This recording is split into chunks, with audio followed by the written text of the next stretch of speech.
Brought to you by V-Guard, co-powered by Sensodyne and Vimal. बोलो जुबां केसरी। लोकसभा चुनाव को लेकर जमीयत उलेमा हिंद के लीगल एडवाइज़र मौलाना काब रशीदी साहब मेरे साथ बात करने के लिए मौजूद हैं। मौलाना साहब, लगातार मतदान हो रहा है, कई नेताओं के द्वारा मंच से मुसलमानों को लेकर बयान दिए जा रहे हैं, उसको लेकर जमीयत का क्या कुछ कहना है? देखिए, नेताओं के द्वारा क्या, देश के शीर्ष पदों पर, लोकतांत्रिक पदों पर बैठे हुए लोगों की तरफ से जब एक कम्युनिटी के ख़िलाफ़ बात की जाती है कि मंगलसूत्र किसी को दे दिया जाएगा, ज़्यादा बच्चे पैदा करने वालों को दे दिया जाएगा, तो इससे बड़ा हास्यास्पद चीज़ और क्या हो सकती है। भारत में सबसे ज़्यादा मुस्लिम पॉपुलेशन लक्षद्वीप में है। अगर लक्षद्वीप में जनसंख्या वृद्धि को देखा जाए, उसका स्तर देखा जाए, तो आपको पता चलेगा कि मुस्लिम मेजर पॉपुलेशन होने के बावजूद जनसंख्या वृद्धि का वो स्तर वहाँ नहीं है जो भारत के अन्य राज्यों में है, और वहाँ मुसलमान भी मेजॉरिटी में नहीं है बल्कि माइनॉरिटी में है। और मुसलमान तो किसी की प्रॉपर्टी लेने की बात नहीं कर रहा है, किसी का मंगलसूत्र लेने की बात नहीं कर रहा है। मुसलमानों को इस चुनाव में एक विशेष रूप में देखा गया है कि भारत का मुसलमान समूचे रूप से आइसोलेशन में है, अपने आप को सिक्योर वे में मुस्लिम ले गया है।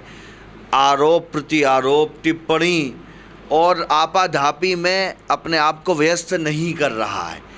किसी कारणवश से मुसलमान खामोश है, लेकिन चुनावी राजनीति में और पॉलिटिकल पार्टीज़ की तरफ से पूरा चुनाव भारत के मुसलमानों के ऊपर केंद्रित किया जा रहा है।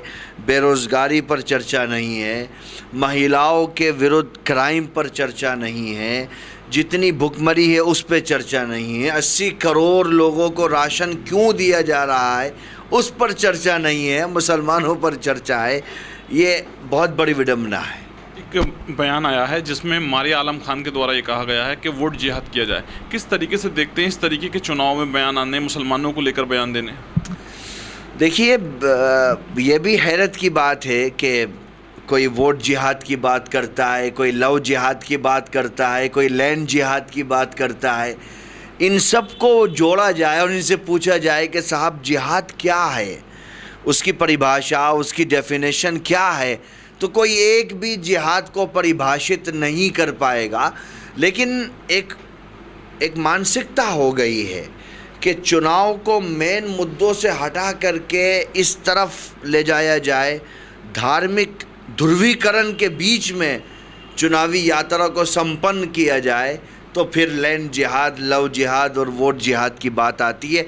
कोई मुस्लिम प्रमुख लीडर हो, धर्म गुरु हो, स्कॉलर्स हों, वो किसी रूप में भारत के अंदर किसी भी जिहाद की बात नहीं कर रहे हैं, ना वोट जिहाद की, ना लैंड जिहाद की।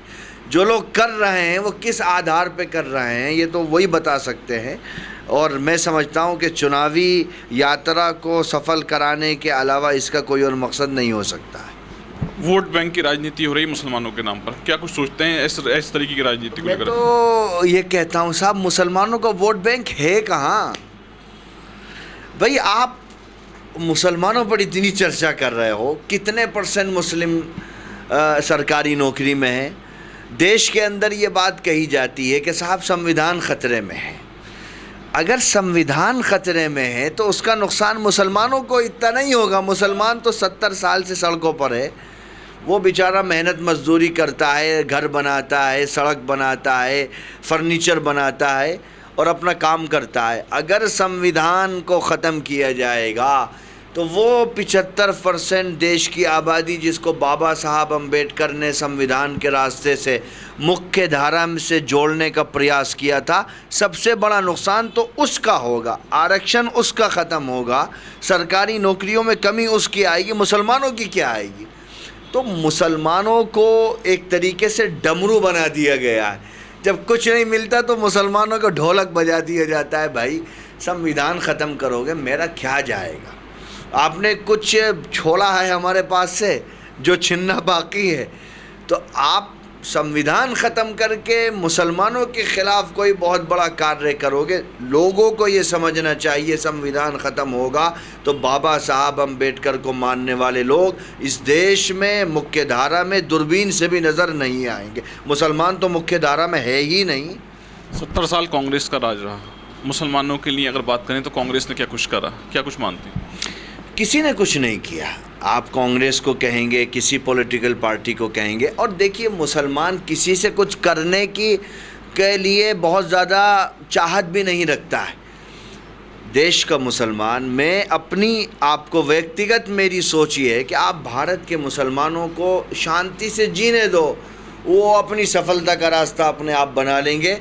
वो ईश्वर और अल्लाह और खुदा वो उनकी मदद करता है। बकिया ये पॉलिटिकल पार्टीज़ जिसने भी जब भी राज किया है, ध्रुवीकरण, पोलराइजेशन, तुष्टीकरण की बात की है, मेन स्ट्रीम में मुसलमानों को जोड़ने की बात नहीं की है। कर्नाटक के जेडीएस के नेता हैं प्रज्वल, उनको हटाने की मांग की, क्या कुछ सोचते हैं? लगातार उनके द्वारा बयान दिए गए, कई ऐसे बयान हैं जिसको लोगों को दुख पहुंचा है। देखिए उनका, मैं यही कहना चाहता हूं कि दो गठबंधन हैं भारत के अंदर, एक इंडिया गठबंधन है और एक एनडीए गठबंधन है।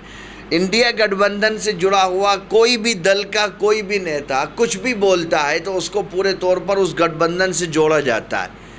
ये व्यक्ति जो है वो 400 से ज़ायद, एक रिपोर्ट में 400 से ज़ायद महिलाओं के साथ बलात्कार का आरोपी है। इसने वीडियो बनाई है, पब्लिक डोमेन में, और दूसरी रिपोर्ट में मोर देन 1900 महिलाओं के साथ में किया है।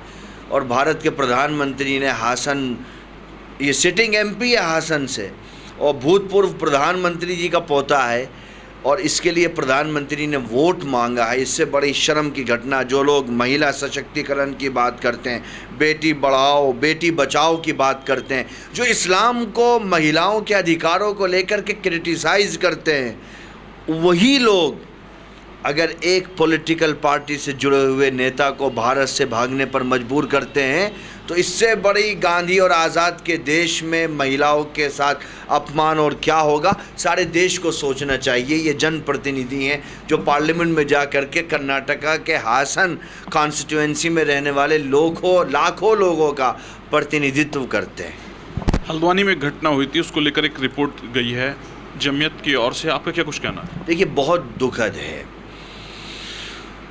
जो रिपोर्ट पेश की है जमीयत उलमा हिंद के प्रेसिडेंट मौलाना अरशद मदनी साहब के आदेश पर। एक सुप्रीम कोर्ट के लॉयर्स का एक ग्रुप गया था, जो वहाँ पर फंसाए गए हैं लोग, मुकदमात लगाए गए हैं, कई लोगों पर यूएपीए भी लगाया गया है। उन्होंने पुलिस की बर्बरता की जो कहानियाँ सुनाई हैं वो बहुत दुख पहुंचाने वाली हैं। किस तरीके से टॉर्चर किया गया है, मारा गया है, शारीरिक और मानसिक रूप से उनको प्रताड़ना दी गई है, और उन पर गंभीर धाराएं लगा करके उनको जेल के सलाखों के पीछे डाला गया, और ऐसा टेरर और खौफ पैदा किया गया है कि लोग उस जुल्म की आवाज़ उठाने के लिए, जुल्म के ख़िलाफ़ आवाज़ उठाने के लिए भी तैयार नहीं है। क्यों कि उनके पूरे घर को एक तरीके से पकड़ करके जेल में डाल दिया गया है, उनके युवाओं को गोलियों से शहीद किया गया है। ये उत्तराखंड में जो एक बहुत प्यारा राज्य है, वहाँ पर अगर ये होता है तो आप बताइए कि देश किस रुख की तरफ जा रहा है। अच्छा, असदुद्दीन ओवैसी साहब का एक ट्वीट आया था जब मुरादाबाद के सांसद एस टी हसन का टिकट पार्टी के द्वारा काटा गया था। अखिलेश यादव मुस्लिम लीडरशिप प्रदेश में ख़त्म कर रहे हैं, क्या कुछ सोचते हैं? वो अखिलेश नहीं, वो कोई भी पॉलिटिकल पार्टी ख़त्म कर रही है। देश में सेकेंड लार्जेस्ट मेजॉरिटी है मुसलमानों की।